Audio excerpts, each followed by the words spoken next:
Alright guys, here it is 10 gauge number 5, technically. We're going to unbox this one. I think you're all going to like it. So here's the specs on the box here of the gun that I just bought. This is a Browning BPS. This is a new model. 28-inch barrel. It's the longest you can get. I wish you could still get a 30, but that's what you can still get yet is 26 and 28-inch. This is black. They don't offer any camo at the moment. All right, let's get to unboxing this. All right, so let's get to unboxing this thing.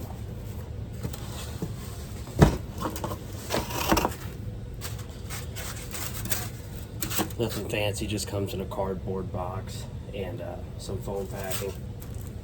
There's the manual, and I can already smell the infamous Morocco stinky grease. So this gun comes with the standard Invector choke tubes, you know, nothing fancy here. So I don't use the flush mounted chokes, just haven't had as good luck with them. Some people have, some haven't. I prefer an extended choke tube anyway. I'm going to start with the barrel. Like I said, this is a 28-inch version.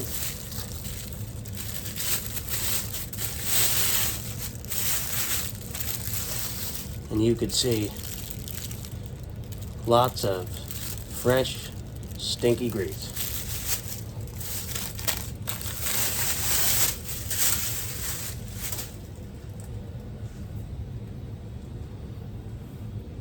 So you could see Browning Arms Company, Morgan, Utah, made in Japan, Morocco. And that is an infamous factory in Japan.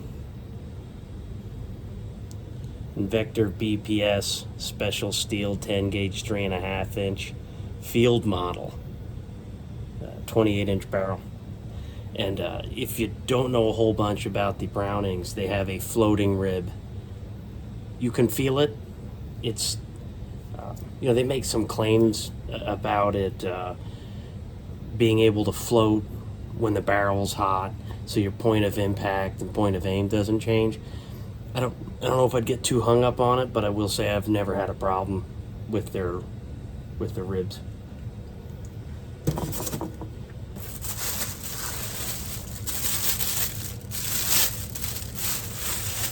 Now, I would have preferred a camo model, but like I said, they don't offer them anymore, so you'd be stuck buying a used one at, you know, God knows what gun broker prices you'd find. You could see this has the 2020 stock.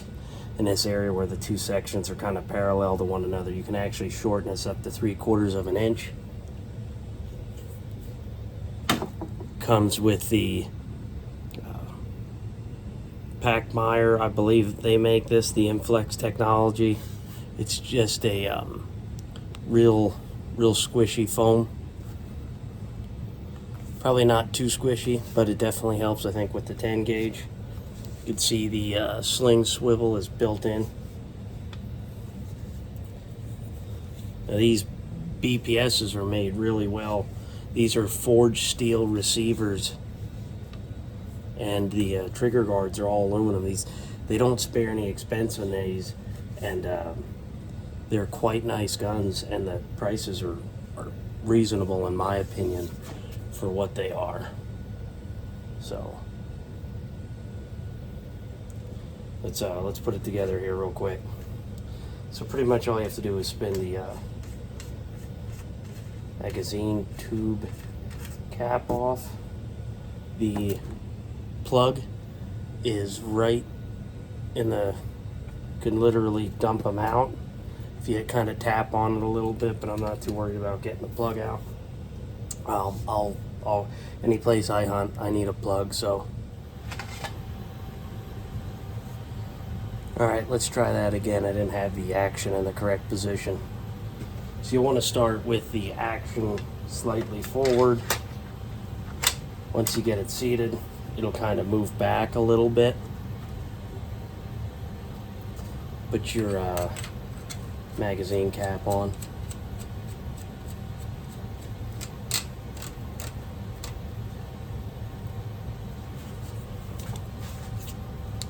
Now this gun weighs quite a bit more than the gold 10 gauge.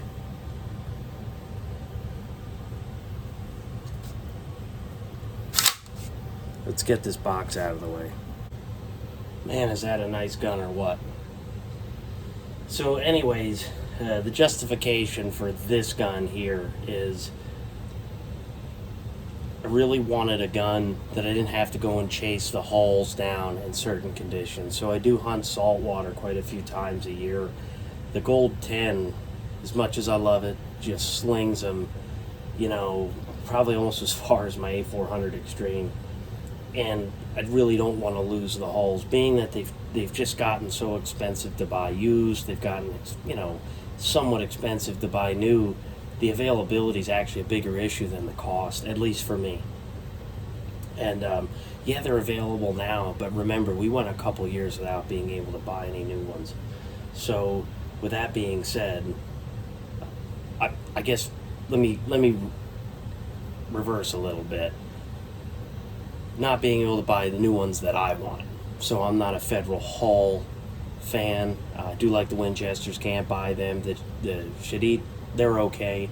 They don't really work for my steel loads, and I shoot primarily steel in this, occasional bismuth at this point. So that it just doesn't work for me. I'm a Remington Hull guy. I love Remington Hulls, and they're just too darn hard to get. The availability is up and down. You know, like I said, cost isn't cheap. So this gun kind of makes sense to me, and it's going to be my backup gun. And yes, I still have two Gold 10s. However, the one is still new, unfired, basically in the box, and it's in a camo that I actually like. So the intention with that gun is to pretty much just kind of keep it new, and that'll be my, you know, backup to a semi-auto if I were to ever need it. But this will be my actual backup gun, and I probably will hunt with it occasionally.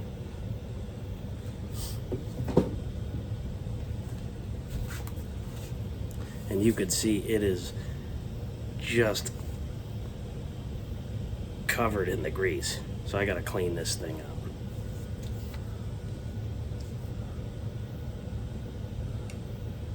Like I said, 28-inch barrel. Action is smooth, it's heavy, it's very mechanical. It's just a well-made gun, and I think most anybody would agree that's either owned a BPS or shot any BPS. And I love the bottom eject. So if you're a lefty, a righty, it don't matter.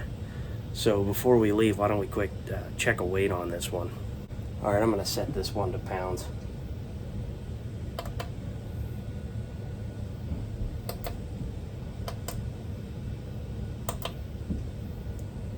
Alrighty, let's check the weight of this. Coming in somewhere around 10 pounds is what I'm getting.